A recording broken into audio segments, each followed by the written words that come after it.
Les deux versions des nerfs à vif, la première datée de 1962, la deuxième de 1991, la première version ayant été initiée par sa vedette principale Gregory Peck, comédien attiré par les sujets où il est question de manipulation mentale liée à la perte d'identité dans des films tels que La maison du docteur Edwards, où il jouait un amnésique, Vacances romaines, où il s'éprenait d'une amnésique jouée par Audrey Hepburn, Moby Dick, où il était le capitaine Ahab à l'œil balafré, hanté par une baleine blanche, Mirage, tourné à la même époque que Les nerfs à vif, où là c'est lui qui jouait un amnésique, et plus tard, interprète d'un personnage refusé par toutes les vedettes de l'époque, craignant pour leur image, le père infanticide de la malédiction.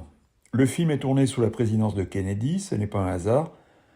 Ce sont les années où fleurissent ce qu'on a appelé les films paranoïaques, ceux de John Frankenheimer notamment, qui traduisent le sentiment d'insécurité qui s'empare des États-Unis après que le général Eisenhower ait formulé ses inquiétudes sur l'influence du complexe militaro-industriel.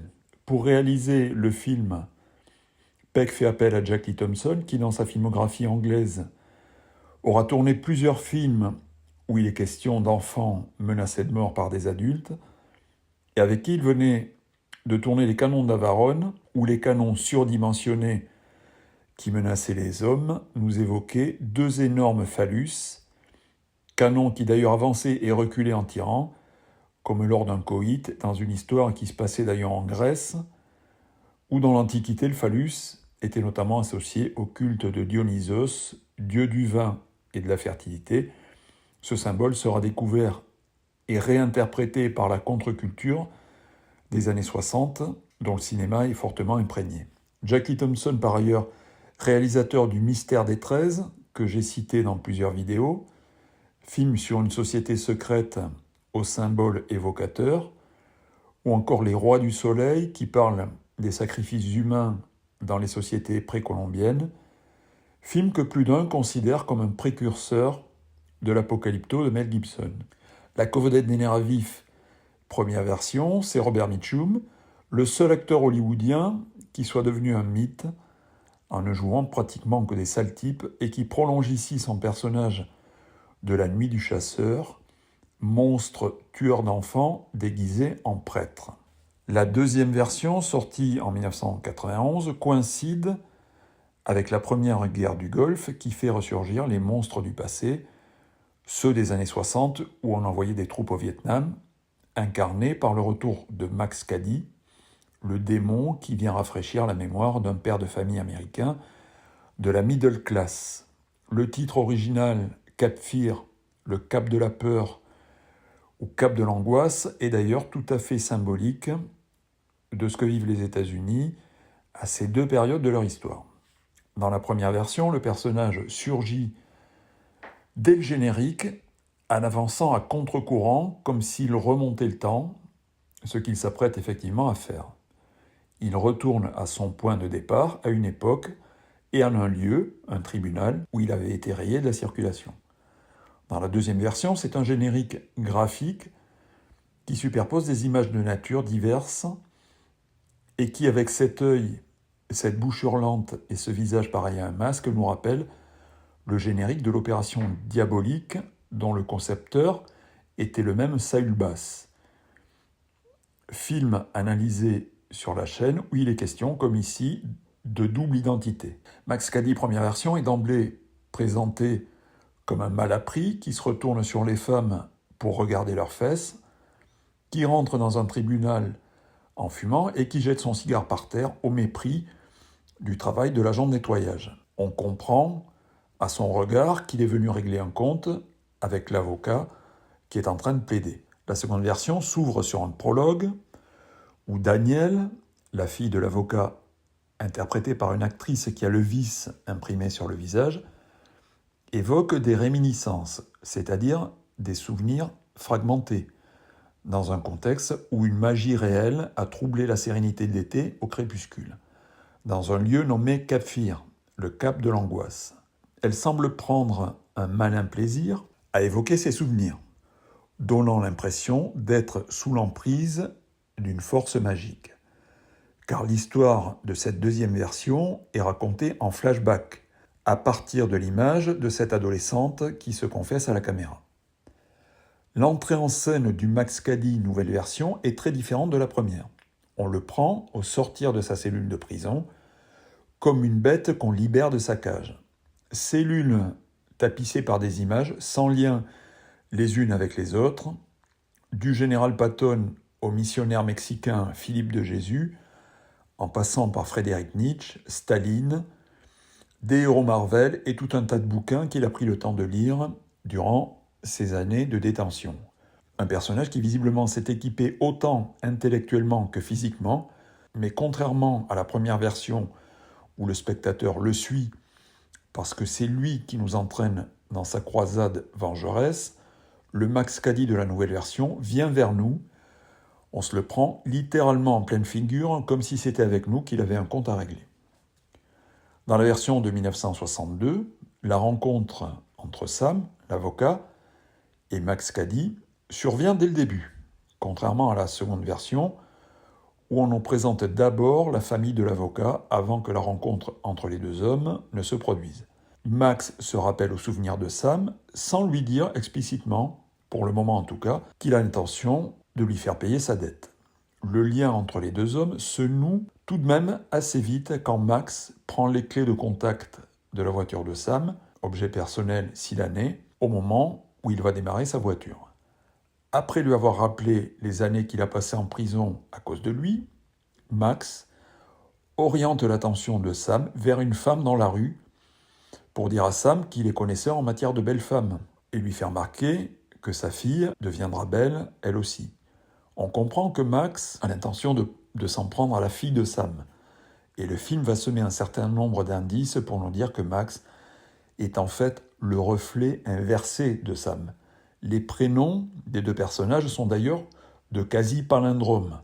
Max, Xam, Sam, Mas. En 1962 et en 1991, les deux versions offrent des visions opposées de la famille américaine au cinéma. La première reflète ce qu'en a toujours montré les grands studios, tandis que la version moderne, le nouvel Hollywood est passé par là, en dévoile très vite l'hypocrisie, avec un père malhonnête, infidèle et lâche. Dans les deux versions, Max Cady vient montrer à l'avocat quelle est sa vraie nature, avec ceci différent que cette nature transparaît aisément dans la version moderne, alors qu'elle est dissimulée, en apparence du moins, dans la version d'origine. Nature dans la première version liée à l'image d'un acteur comme Gregory Peck, qui aurait pu trouver son équivalent dans la deuxième version si le personnage avait été joué par Robert Redford, prévu à l'origine pour jouer l'avocat, mais pas du tout avec Nick Nolte, qui derrière son allure respectable, a tout de même le physique d'un voyou. Si le tempérament d'acteur de Robert Mitchum est sans rapport avec celui de Gregory Peck, celui de Nick Nolte est assez proche de celui de De Niro au point qu'ils sont presque interchangeables. L'un et l'autre sont des acteurs tout-terrain qui, contrairement à Redford, n'ont jamais cherché à soigner leur image. Nolte, qui a souvent joué des durs à cuire et des mauvais garçons, apparaît tout de suite comme un lâche quand, dans la séquence où il va voir un film avec sa femme et sa fille, il préfère changer de place que de faire taire Max, qui fume et rit fort au point de les empêcher d'écouter le film. Sorti du cinéma, sa fille lui reproche d'ailleurs d'avoir manqué de courage face à ce type, dont elle ne sait pas encore qui il est. Mais au lieu de le reconnaître, il botte en touche. Lorsqu'il veut payer l'addition, la serveuse dit à Sam qu'elle est déjà réglée et elle montre Max qui le regarde depuis l'extérieur, assis dans sa voiture. Première action utile à montrer que Max vient progressivement prendre la place de Sam comme chef de famille, et nouvelle preuve que Sam est un lâche quand de nouveau il se dérobe à l'affront que vient de lui faire Max. Dans la première version, celle de 1962, ce n'est pas au cinéma que Sam amène sa famille, mais au bowling. Et contrairement à la deuxième version, il remarque Max sans que sa femme et sa fille ne se rendent compte de sa présence.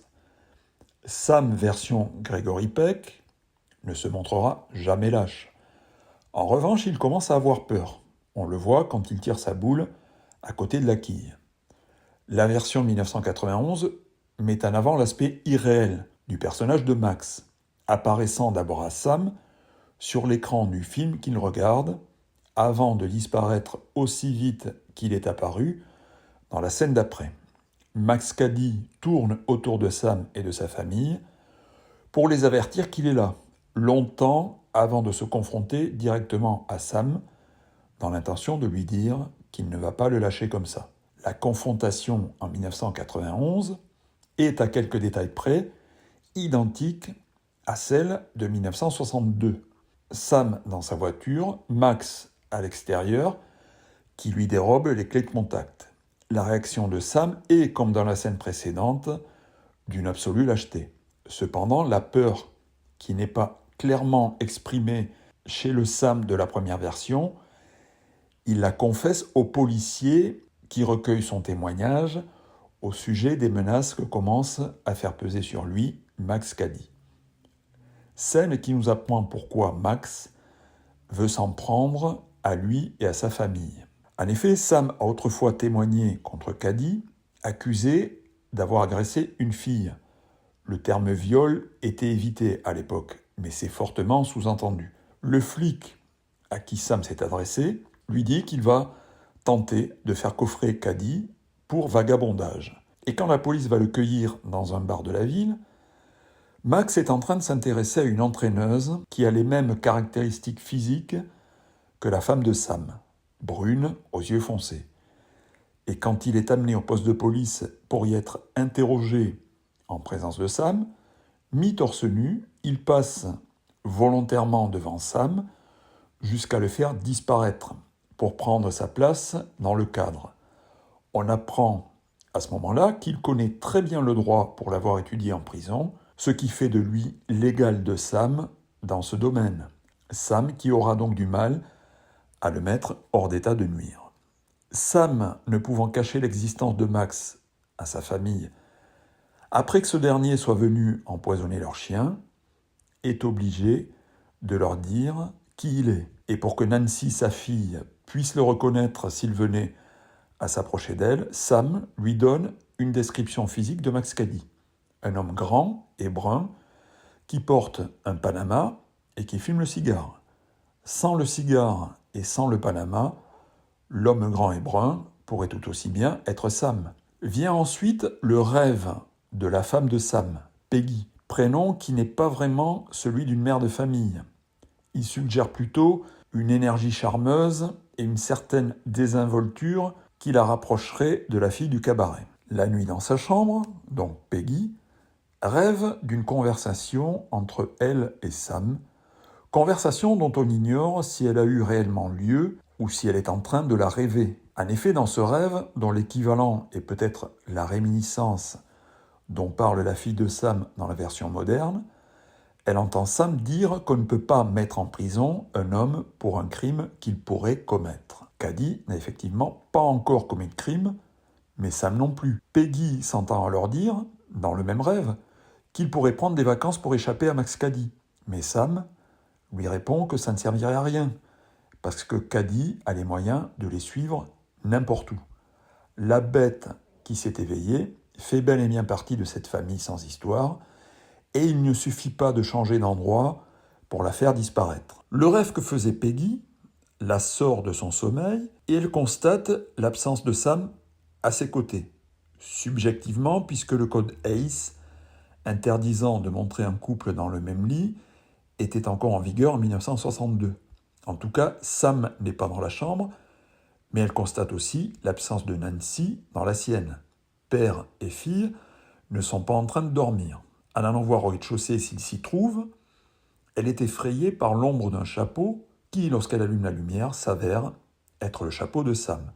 Chapeau noir que nous n'avons jamais vu et que nous ne verrons jamais sur la tête de Sam. Alors que Max, lui, ne quitte jamais son chapeau blanc. Max porte tout le temps des vêtements clairs, tandis que Sam n'a que des costumes sombres, symbolisant le yin et le yang d'une même personne. Mais le noir, c'est bien Sam entre guillemets le bon qui le porte. Ce contraste, la version de 1991 l'exploite en utilisant l'image comme s'il s'agissait du négatif de la pellicule. Dans la scène d'ouverture avec Daniel, puis dans la scène d'amour entre Sam et Lee, qui vient après une scène dans la salle de bain où chacun est charmé par l'image inversée de l'autre. Cette scène d'amour entre Sam et Lee équivaut à la scène du rêve de la première version, dans le sens où elle place la femme de Sam dans un état de perte de contrôle. Dans la version moderne, après qu'elle ait fait l'amour avec Sam, il y a un flash jaune, sorte de déclic, de code couleur, qui la fait se lever du lit exactement comme si elle était somnambule.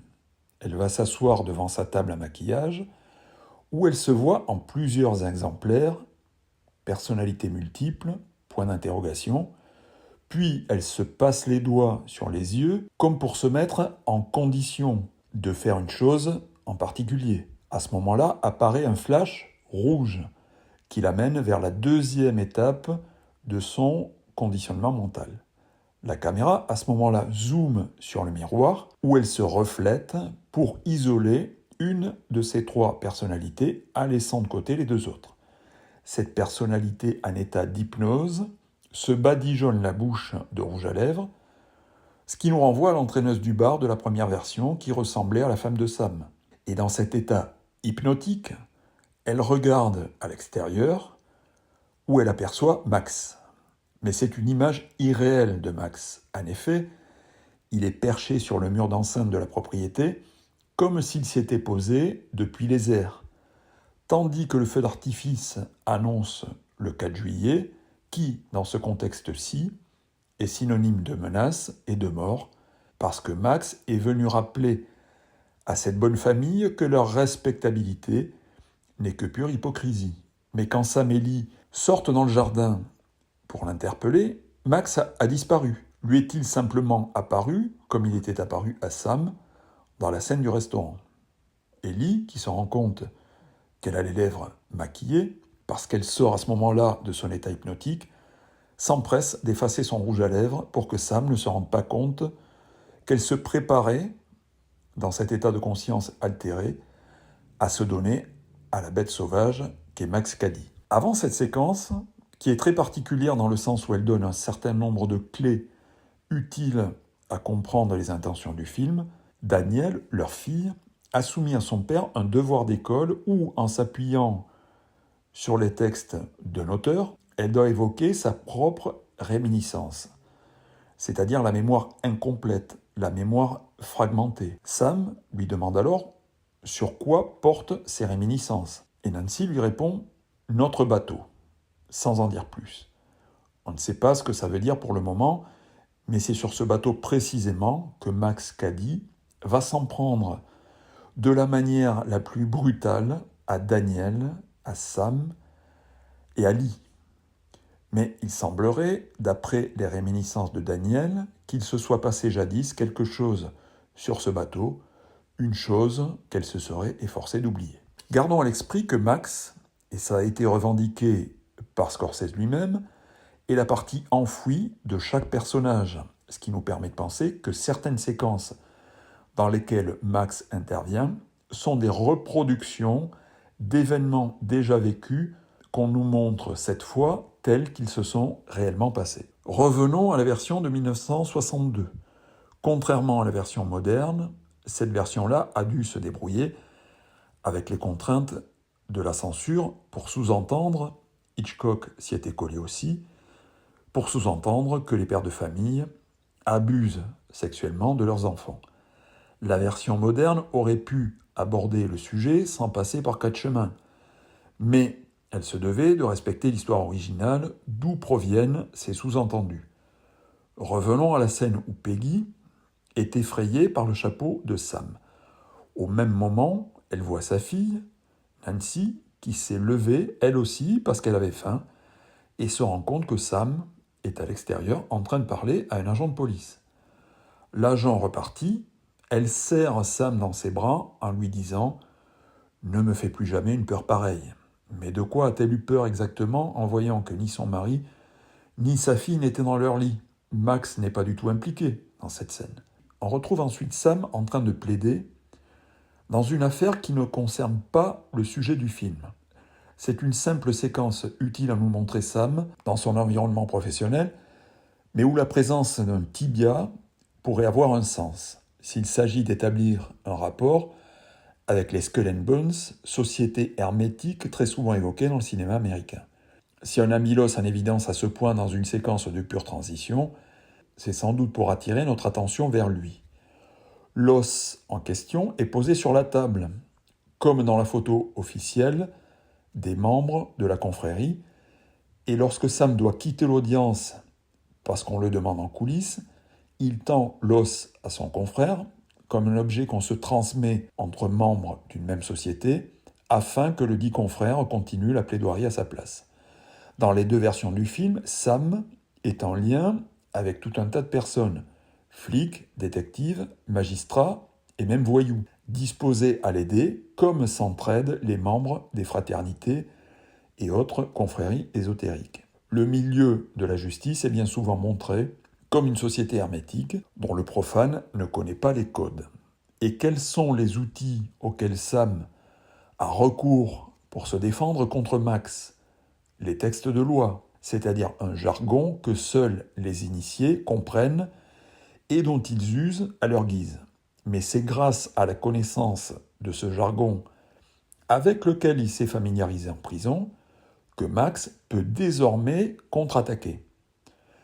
Dans la première version, Sam quitte donc le prétoire en remettant l'os, qui symbolise son pouvoir, à son confrère, et il va se confronter une nouvelle fois à Max, qui cette fois est venu avec son avocat se plaindre d'avoir été maltraité par la police, à qui Sam avait demandé d'intervenir. Ceux qui possèdent la connaissance des textes, entre parenthèses de loi, peuvent les manipuler à leur guise, dans leur seul intérêt. La scène où Max vient contre-attaquer, à l'aide de son avocat, est d'ailleurs assez longue. On se renvoie à la figure, ce qui est légal, et ce qui ne pourrait ne pas l'être, ceci dans une arrière-salle, endroit secret, à l'abri des regards. Cette première version, obligée de ménager l'image positive de Gregory Peck, ne pouvait faire de Sam un personnage aussi tordu que dans la deuxième version. Version dans laquelle on apprend que lorsqu'il était avocat de Max, il avait caché une pièce du dossier qui aurait pu alléger sa condamnation. La première menace que Max avait adressée à Sam au moment où il le retrouvait, on est toujours dans la deuxième version, est « Je t'apprendrai le sens du mot échec ». Une phrase que Sam ne comprend pas vraiment et qui pourtant fait sens quand Sam n'hésite pas à utiliser des méthodes illégales pour s'en prendre à Max, et que toutes ces méthodes vont échouer. Dans la première version, transgresser la loi, après nous avoir expliqué qu'on n'avait vraiment pas le choix, consiste à faire suivre Max par un détective privé qui espère le faire coincer pour conduite immorale.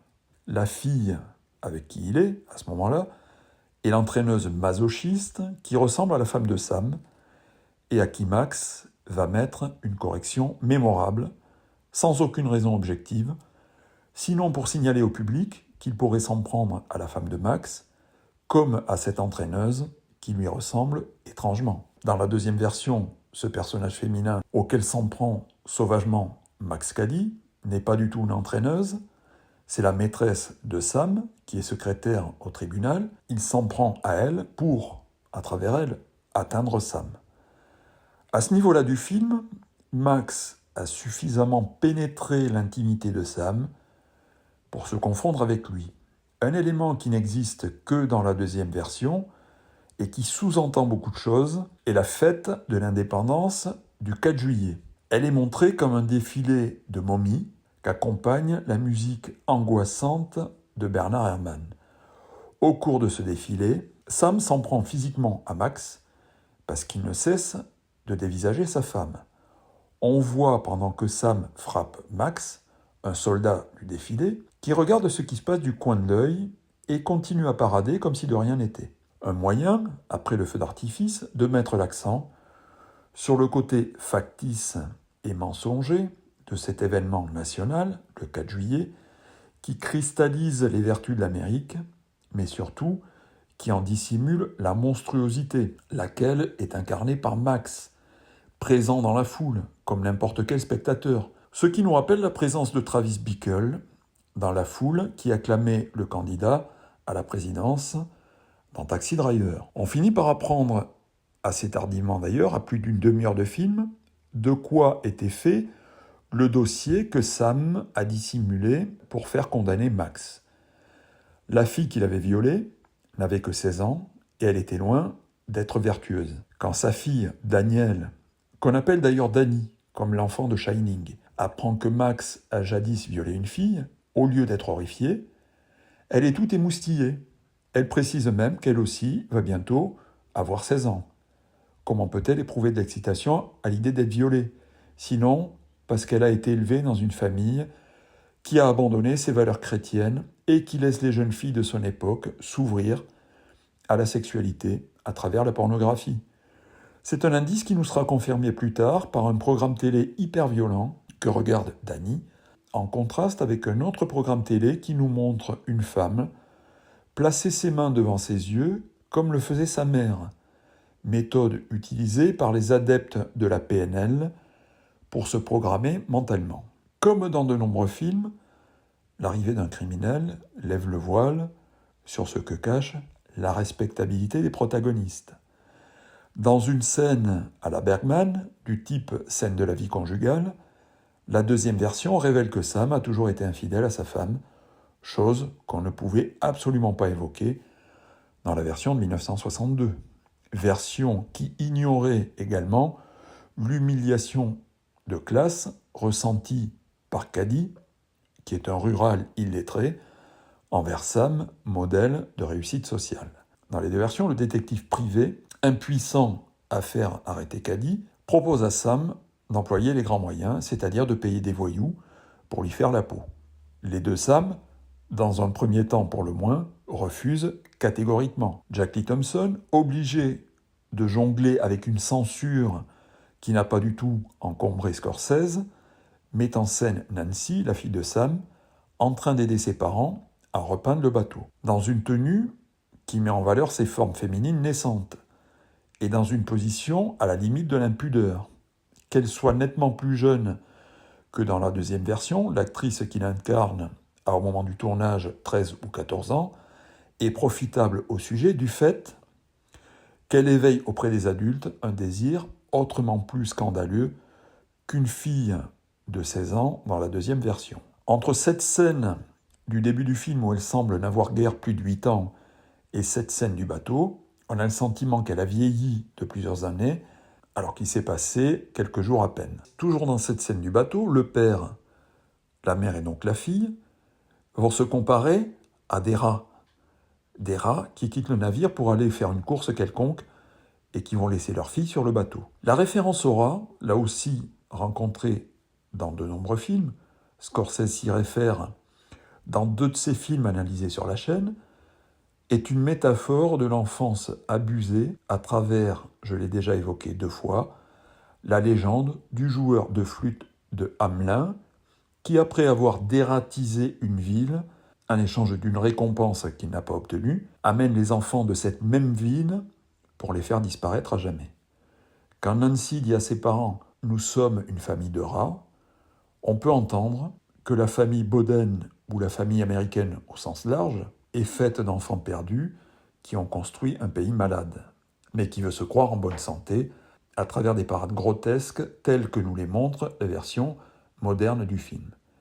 Et on voit que les 2 versions se correspondent constamment au-delà du scénario. Ses parents partis, Nancy reste seule sur le bateau, filmée de nouveau comme un objet de désir, et qui attire la concupiscence de Max. Il est derrière une balustrade, une boîte en fer, canette de bière à la main, et à cette image répond celle de Sam, derrière la même balustrade, lui aussi un bidon en fer, solvant pour la peinture, à la main. Il va alors s'attaquer à Max et tenter de le frapper, sans toutefois y parvenir.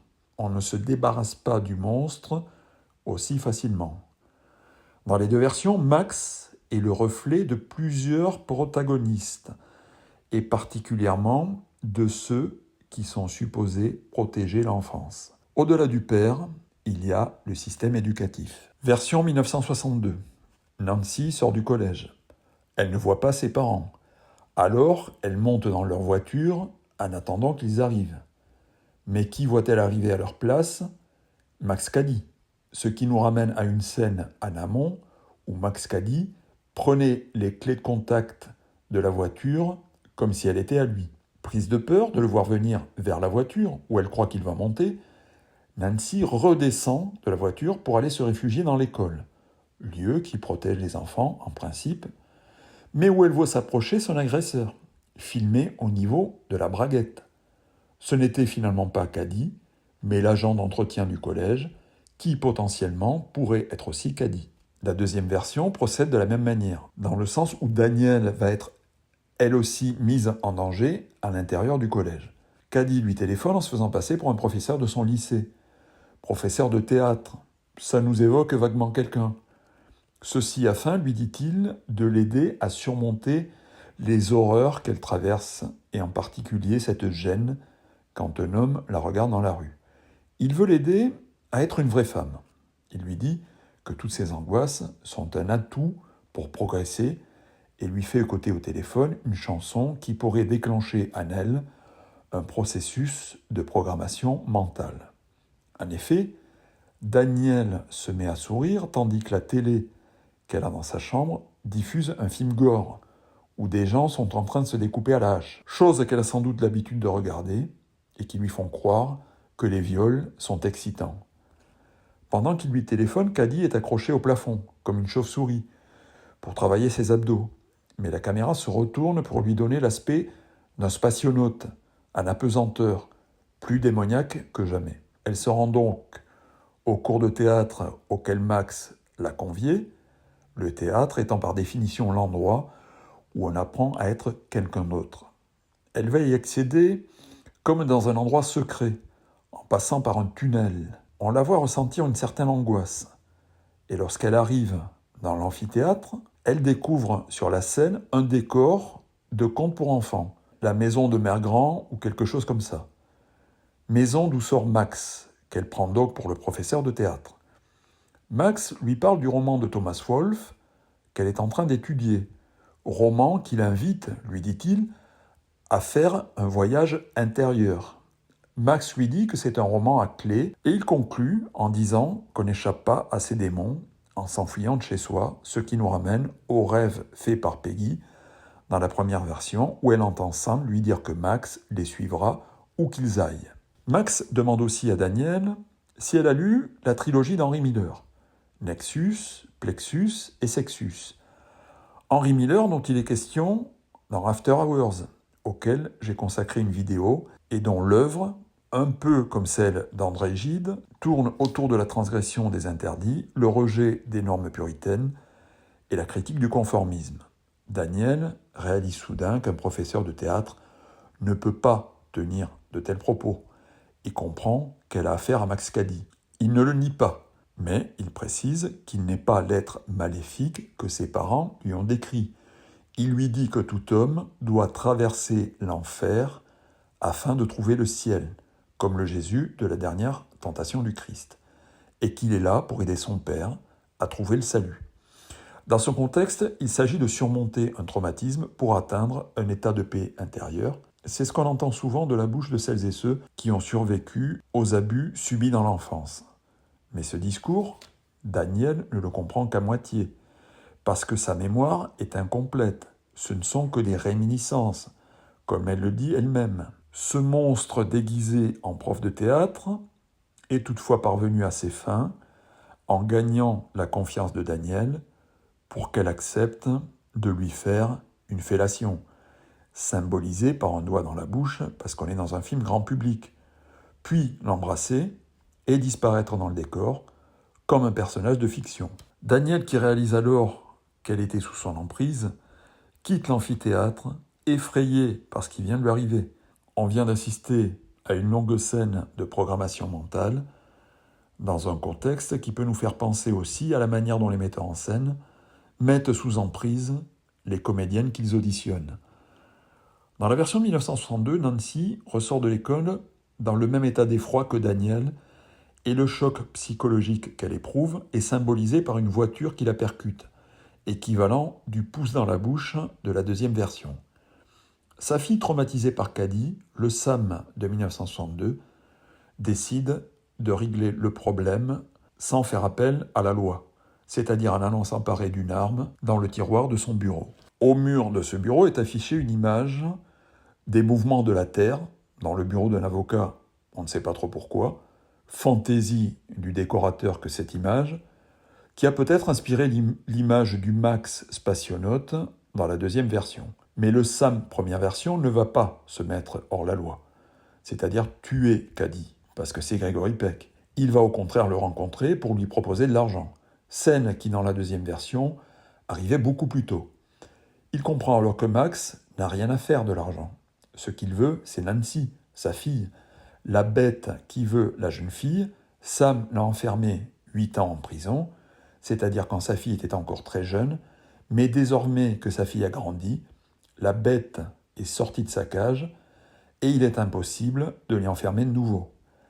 La scène qui suit cette rencontre avec Caddy est un dialogue entre Sam et sa femme, qui explique, sans prononcer le mot, que Caddy a bel et bien l'intention de violer Nancy, qui, dans le cas où il y parviendrait, n'accepterait jamais de témoigner de son agression devant un tribunal. Caddy le sait, c'est pourquoi il va aller jusqu'au bout de son intention. De ce fait, Sam en revient à la proposition du détective privé, celle de payer des types pour mettre une raclée à Caddy, ce qui s'avère aussi inefficace dans une version que dans l'autre. Dans une séquence assez explicite de la seconde version, Sam va dans la chambre de sa fille, qui est à l'image de la cellule de Caddy, garnie de livres et tapissée de posters, dont celui de la Terre, comme dans le bureau de Sam, première version. Affiche décorative, ou bien indication que cette famille américaine est liée au culte du cosmos, ce qui ferait sens avec les sacrifices humains que Daniel regarde à la télé. Sam reproche à sa fille sa tenue indécente et insiste pour savoir si Caddy l'a touchée. Elle lui répond d'un sourire espiègle, comme si cette idée de se faire toucher par Caddy l'excitait. Se souvient-elle ou non de ce qui lui est arrivé dans l'amphithéâtre? Elle réagit avec son père de la même manière qu'avec Caddy, c'est-à-dire comme si elle entrait en état d'hypnose lorsqu'il lui parle de sexe. Exaspéré, Sam veut effacer son sourire en lui mettant la main sur la bouche, alors que Max lui avait ouvert la bouche. Et Daniel se met à hurler et à dire à son père qu'il est dégueulasse, confondant son père avec Max. Pour piéger Caddy et l'abattre en légitime défense, un fil de pêche attaché à une porte est enroulé autour de l'ours en peluche de Daniel, qui est adolescente mais qui a toujours son ours. Ours dont le mouvement, s'il se met à bouger, signalera que Max Caddy est en train d'essayer d'entrer dans la maison. C'est sur leurs ours, ou leurs poupées, comme dans La Nuit du Chasseur par exemple, que les enfants reproduisent les mauvais traitements qu'ils subissent. Cependant, toute cette mise en place pour essayer de piéger Caddy exaspère Daniel, qui prend son parti, de nouveau excité, quand elle trouve Sexus d'Henry Miller, que Caddy a laissé devant la maison durant la nuit. Sa mère, qui croit que Daniel ne veut pas qu'on fasse de mal à Caddy parce qu'elle est de nature bienveillante, ignore qu'elle est en réalité sous l'emprise du monstre. Le guet-apens échoue, comme toutes les autres tentatives de piéger Max, parce que Max est dans leur tête et qu'il sait d'avance tout ce qu'ils vont faire. Et dans cette scène, pour faire exister Max à travers la personnalité de quelqu'un d'autre, on fait revenir la bonne mexicaine qu'on n'avait vue qu'une fois au début du film. Elle entrait en scène en percutant la caméra, comme le faisait Caddy. Comme le père ou encore le professeur de théâtre, elle est chargée de protéger Daniel. Mais Caddy ayant pris possession de son corps, elle devient tout à coup un danger pour elle et pour la famille. Version 1962, le guet-apens pour piéger Caddy nous amène à confondre volontairement Caddy et Sam. Guet-apens qui a lieu sur le bateau de la réminiscence. Ce mot-là n'est jamais prononcé dans la première version. La mère et la fille, seules à bord, certaines de voir arriver Caddy, sont sur leur garde. Le plan d'un homme qui monte à bord nous laisse croire en effet que c'est Caddy, mais il s'agit de Sam. Dans la première version, la confusion entre Sam et Caddy est plus explicite que dans la seconde version, où Caddy est un personnage éclaté en plusieurs personnalités. D'ailleurs, dans une scène, il regarde son image dans un miroir brisé, et la tête qu'il a à la fin du film n'est plus du tout celle qu'il avait au début. Version 1991. La fusion Sam-Max se fait différemment que dans la version de 1962. Sam sort de la cabine du bateau pour vérifier la solidité de l'amarrage. Ne le voyant pas revenir, sa femme et sa fille l'appellent, mais ce n'est pas Sam qui revient, c'est Max. Il s'est transformé. D'ailleurs, la mise en scène, due au très grand cinéphile qu'est Scorsese, nous rappelle une situation équivalente du Dr Jekyll et Mr Hyde de Victor Fleming. Seul le spectateur voit de quelle manière la transformation s'est produite. Max a assommé Sam pour prendre sa place. Quand Max s'adresse à elle, l'expression du visage de Daniel change immédiatement, comme dans la scène du cours de théâtre, signe de l'emprise de Max sur elle. Possédée par lui, elle lui dit qu'elle a appris par cœur des passages de Sextus pour lui faire plaisir. Il agit sur elle comme un programmeur mental. Mais dans un éclair de lucidité, elle lui balance une casserole d'eau bouillante sans parvenir à le blesser parce qu'il est invincible. Max lui dit alors « Je te pardonne, je sais que ce n'est pas la vraie toi, je te connais trop. » Pour montrer à la mère et à la fille qu'on ne l'arrêtera pas plus avec de l'eau bouillante qu'à coups de barre de fer, Max laisse se consumer dans sa main une fusée parachute, ce qui lui donne l'aspect du porteur de lumière. À ce moment-là, il dit qu'il vient d'une famille de sorciers. Son grand-père charmait des serpents à l'église et sa grand-mère sniffait de la strychnine. Autrement dit, une pratique ancestrale de la sorcellerie, laquelle a trouvé un nouvel essor avec la contre-culture qui a engendré le nouvel Hollywood, auquel appartiennent Scorsese et De Niro. Le Max Cady de 1962, moins complexe que le Max Cady moderne, parce qu'il devait être immédiatement lisible par le public de l'époque, n'a rien de mystique, mais le spectateur qui a un tant soit peu de mémoire le rattache automatiquement au psychopathe que jouait Mitchum dans La Nuit du Chasseur, qui lui était aussi mystique que le Max Cady moderne. Quant à la famille Boden, elle n'a pas de religion.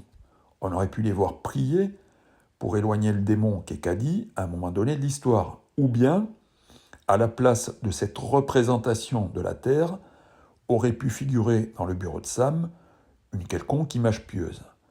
Dans la deuxième version, c'est Max qui incite Sam à lire un passage de la Bible. Bible que Sam méconnaît totalement parce qu'il ne l'a jamais ouverte. La famille de cet avocat a fait ressurgir le démon précisément parce qu'elle a abandonné Dieu.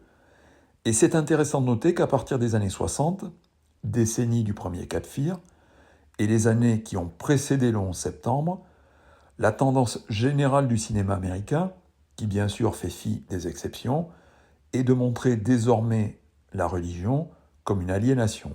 Version 1991, Max Cady enferme la fille pour abuser en toute tranquillité de la mère.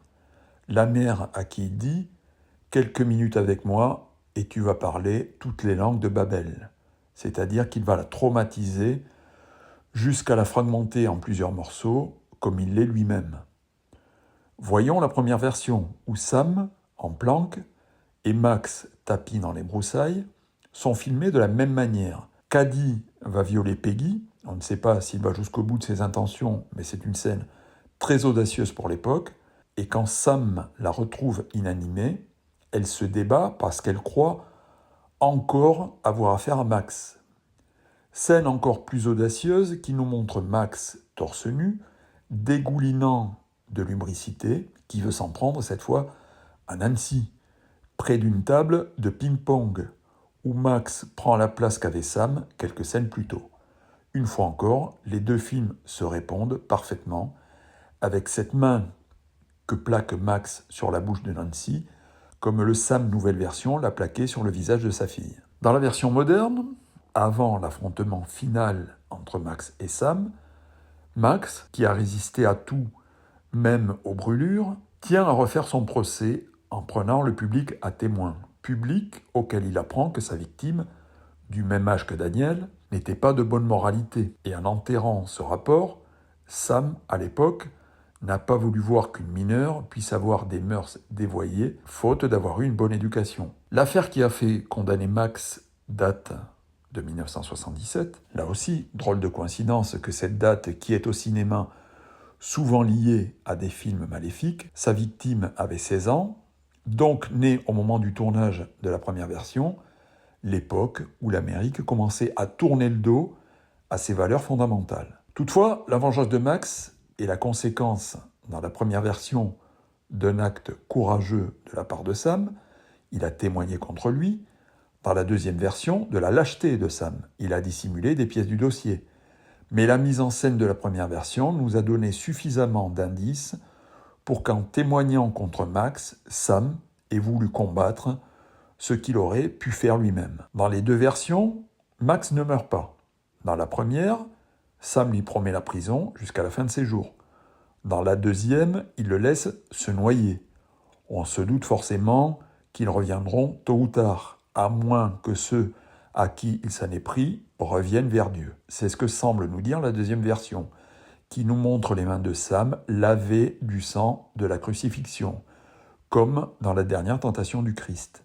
Puis la famille Boden, pareille à des naufragés, abandonnés à leur sort sur un continent sauvage nommé l'Amérique, où il est peut-être possible de repartir à zéro. Dans la première version, la famille Boden rentre comme si rien ne s'était passé. Dans la seconde, Daniel, ayant retrouvé la mémoire de la scène vécue sur le bateau, où son père a combattu Max Cady, un prédateur qui avait mis sous emprise une fille de 16 ans, affirme qu'ils n'ont plus jamais reparlé de lui. Toutefois, son regard est filmé comme celui d'un démon, confirmation qu'elle est toujours sous son emprise et qu'en effet, Max continuera à vivre à travers elle.